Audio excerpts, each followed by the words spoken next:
Hi guys! So, gagawa pala ako ng yummy biko. So, birthday ko today guys, pero di ko alam kung ma-upload ko to agad. So, ito na yung, guys, may itim na malagkit. So, gagawa ko ng biko guys. So, huhugasan na natin ito ng maigi guys. Actually, first time kong gumawa ng biko dito sa Maynila guys. Umuwi akong probinsya ng May. Pumili ako nito. So, sabi ko, magdala ako ng wood shop. Pagbalik, so, sabi ko, madami pala. Sabi ko, ito guys, itim to siya guys, pero pag ginigiling, may halo na siyang puti. So, lilinisan muna natin to guys. Ayusin ang linis. Mga dalawang linis pwede na. Kunti ayan, tama lang yan. So, waiting for 30 minutes. So, ayun na guys. Tapos na pala yung 30 minutes guys na pagbabad ko nung malagkit na maitim. So, ayun na guys. Pakuluan na natin hanggang maluto. Let's go. Warm na siya guys. So, titingnan na natin. Wow. Wow, nilagyan ko nga siya ng luya konti guys para mabango. Sarap. Maitim na malagkit.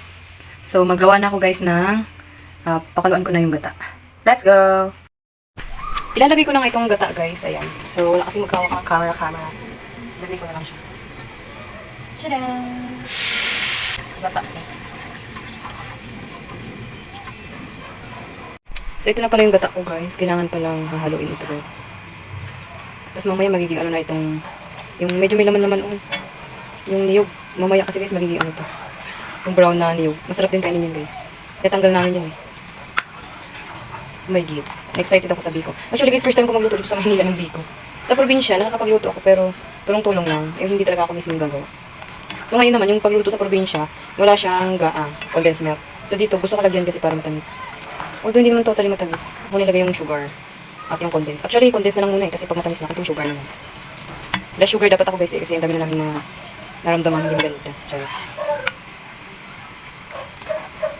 So, antayin na natin later guys on result. So, titingnan na natin guys. Tcharan! So, tingnan nyo guys. Paluto na siya.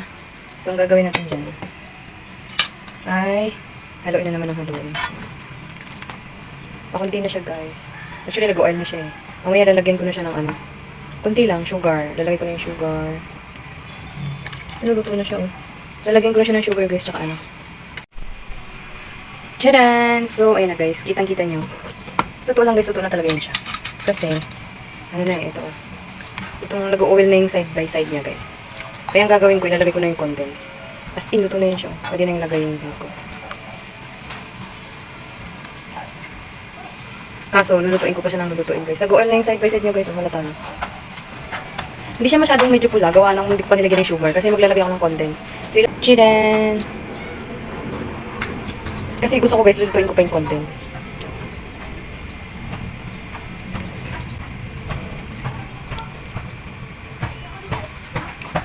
Dumami pa lalo. Dumami pa lalo yung data. Oops. So, kailangan kasi guys, pag nilalagay yung condensed dito, halo ng halo. Pero yung grabe yung oil niya. Kumbaga guys, kung hindi na ako mag-sugar, condensed na lang. Pero titikman ko pa rin. Lalagyan ko nga siya guys ng kunting sugar kasi nung tinikman ko yung may condensed. Kulang siya sa tamis. Ang dami ng, basta kalahating kilo yung ginagawa ko or parang ganun.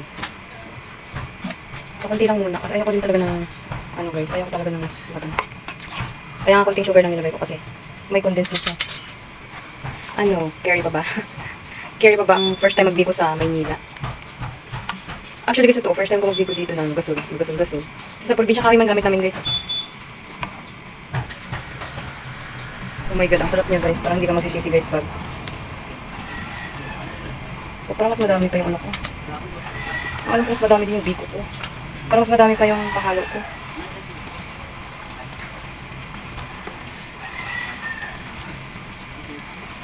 Hindi ka naman yun.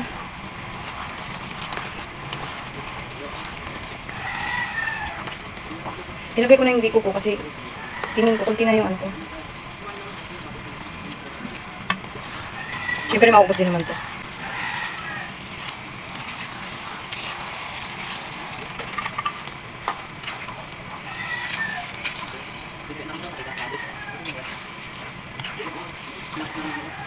Hindi ko guys, naubos naman na yung pahinigop siya. Pero baga, may siya, may white siya. Gawa ng, diba wala na.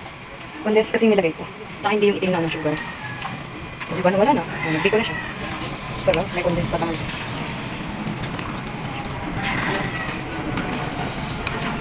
ko lang din pala kalkulata. Yung first time ko mag-biko din eh. Yung wala kang alam. Tapos naging sakto din pala. Sarap nito. Hindi ko rikatos.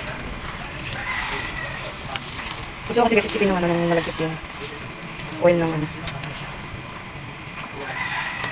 Di ba? Oil na lang natira, wala nang ano. Wala na yung gata. Hinahalo ko guys, gawa ng ano. Gusto ko natin yung sarap niya. Yung sarap ng condense. Medyo lata siya eh. Pero ganun talaga biko eh. Malagkit. So ayan ko na siya guys. Pero luto na siya guys. Yan talaga, red na malagkit. So okay na ang ating biko guys. O diba nawala na. Sakto lang pala guys. So yun lang guys, salamat sa panonood. God bless.